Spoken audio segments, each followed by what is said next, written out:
Hi, my name is Corme, and today we're talking to you guys about healer balance for the first season of Mythic Plus and Dragonflight, and no better way to give that to you than a tier list, of course.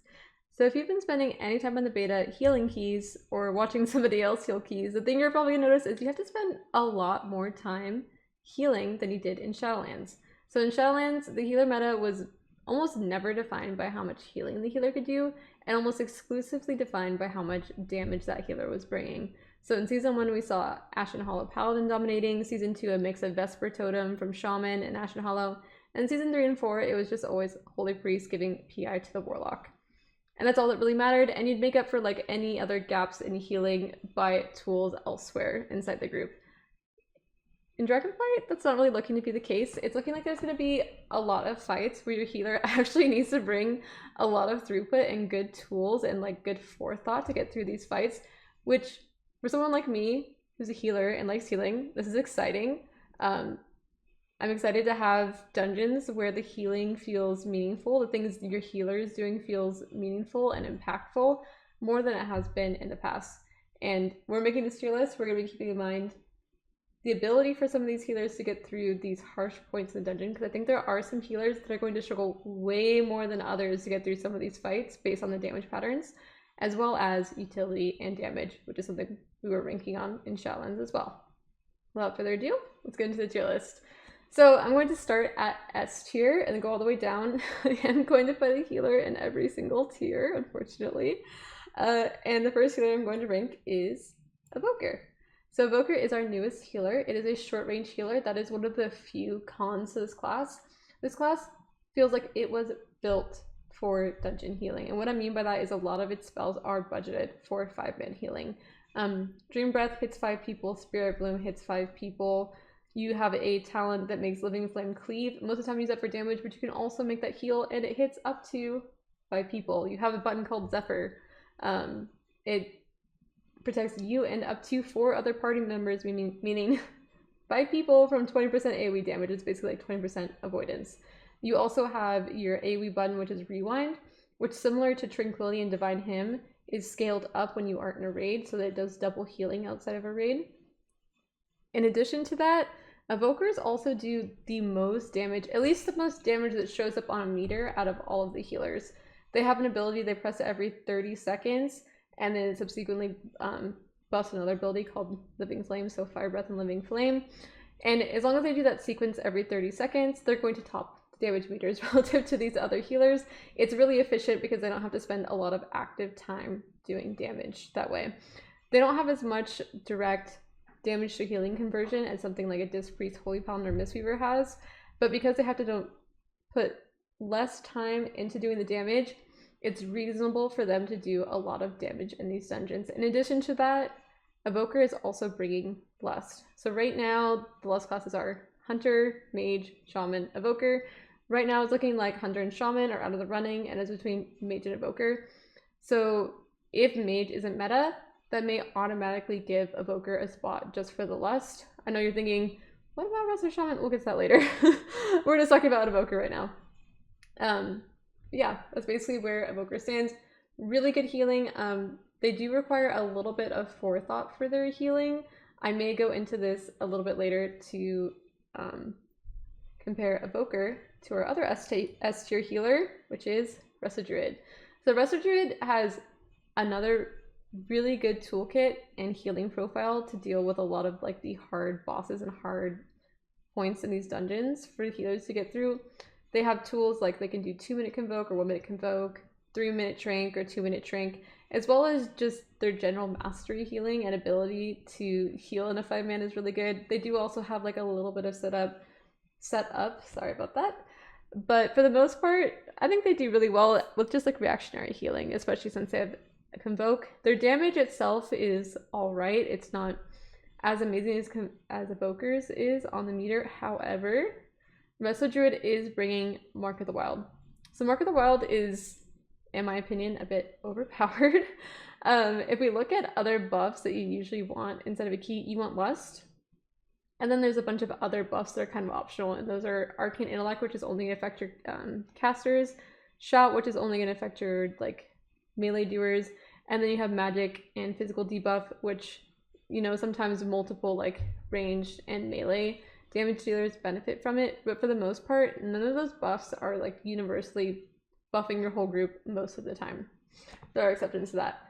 Mark of the Wild is a little bit different because it's just 3% burst. So everyone in your group can benefit from 3% damage, 3% healing, and 1.5% DR.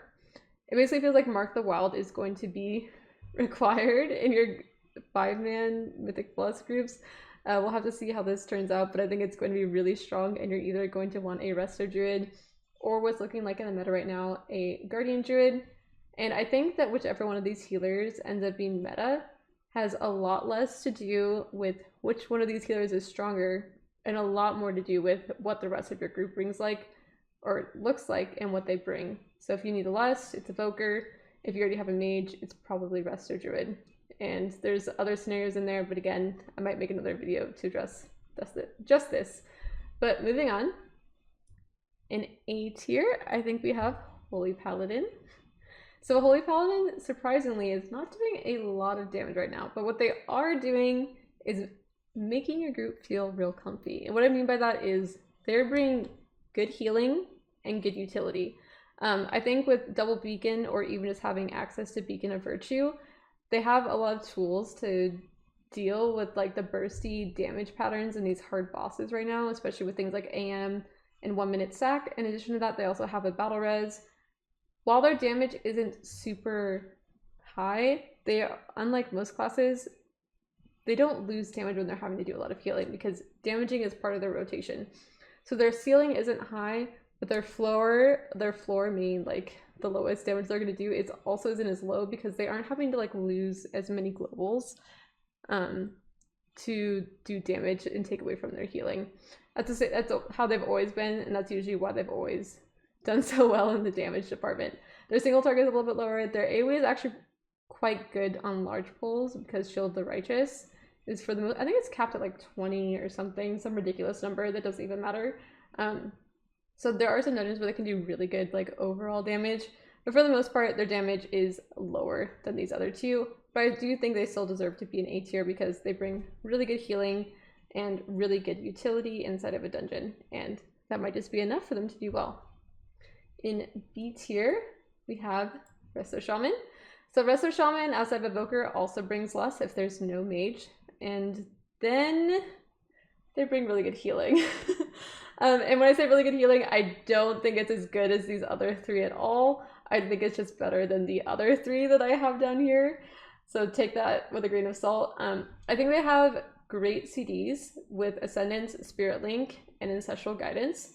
I think they have okay damage right now. The problem with their damage is that it requires so much active uptime for them to do the damage. Like they can do a lot of damage, but they have to spend a lot of globals doing that damage, and they're not getting any healing from the damage, and they don't have like a way to like externalize their damage like a lot of these other healers do with like some generic buff.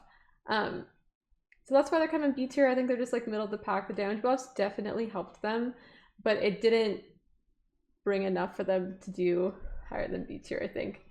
Solid healer, great utility. I think it needs some healing buffs, and I think it needs some more like passive damage in order to get above B tier in this current meta. Okay, and then in C tier, I have Disc Priest. So Disc Priest can do pretty good damage, and they are bringing PI, and bringing Powered 4 does help with the survivability of your group. However, I think they still have a pretty hard time healing some of these bosses. Rapture feels really powerful, but even Rapture isn't enough for some of these like really like the overarching theme is like bursty damage.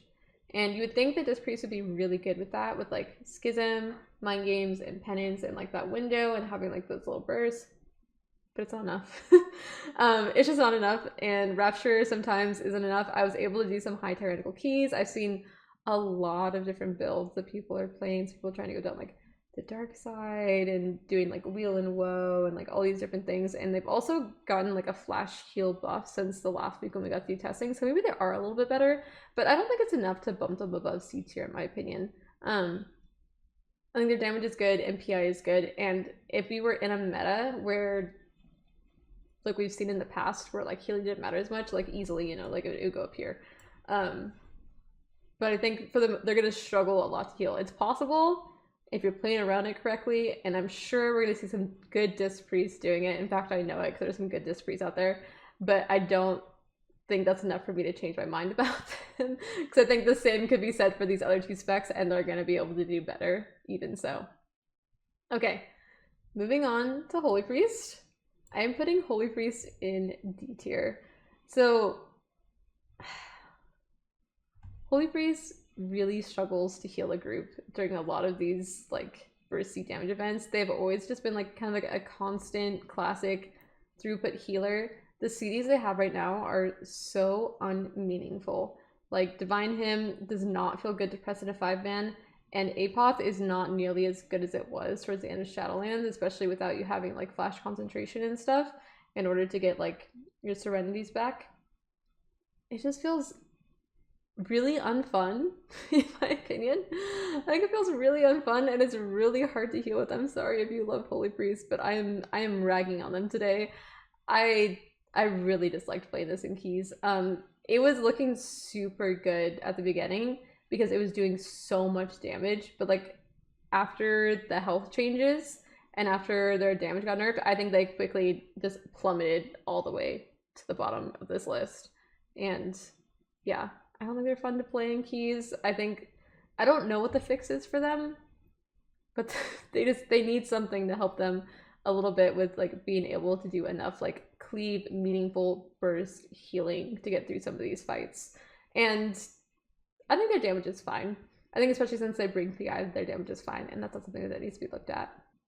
Okay, and last but not least, we have Mistweaver. So I spent a lot of time debating this one, but ultimately I'm landing them in D tier. I think the Mistweaver, out of all these healers, is the most fun healer to play on beta right now, and I wish it was on in D tier.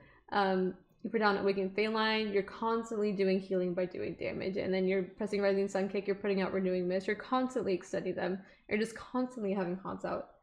And the problem with that is that all these HOTS are budgeted to be constantly ticking. All your damage is budgeted to be constantly doing healing, unlike when like Way of the Crane was like on a 1-minute CD. And because they're all budgeted that way, and especially because that's how it's budgeted in Raid, all of your HOTS and your like damage to healing, it isn't like large amounts of healing. It is just like constant ticking healing that's always going on. And Mistweaver is really lacking a good source of burst healing. Revival is doing almost no healing. You do have like Chi-Ji inside of Mythic Plus, but Chi-Ji itself is like not strong enough to carry a lot of these damage patterns on these bosses we're seeing right now, because there's very few fights, there's actually no fights that are like Galvaz where you just had to heal the entire time. Like every single fight you have to do a bunch of healing in this like 10-second window, and you need to make sure everyone's top before the next damage event and yada yada, and that is like the exact opposite of the healing profile that Mistweaver has right now. I think they're only like a couple of good changes away from being able to like, you know, like climb the ranks. But as it stands right now, I don't think they have an easier time dealing with these damage patterns than say, like, definitely not an easier time than a Resto Shaman. And I'd say they have about the same difficulty as Disc Priest, but the reason I am still putting them below Disc Priest is because Disc Priest is also bringing things like PI to your group and Power Report and stuff. And the physical damage buff just isn't as impactful, which is why I'm putting it below Disc Priest, even though I don't think they're actually that different in their healing profile. I just think Disc brings a little bit more. But I do think Mistweaver is better than Holy Priest for sure. But I still think it needs to be below Disc Priest. Yeah, it breaks my heart. I really love playing this class, and I really want it to be good, and I really, really hope they make the changes. But as it stands, they are going to struggle a lot with these damage patterns that they've put in these dungeons, and they need to take a good look at like their kit and giving them something to be able to handle those damage patterns a little bit better, or maybe looking at how they're designing fights a little bit better to be better for Mistweaver. I don't know, but something along those lines. Anyways, I hope you enjoyed this tier list. If I didn't make anyone too angry, please let me know what you think in the comments below, and good luck in Dragonflight. I'll see you there.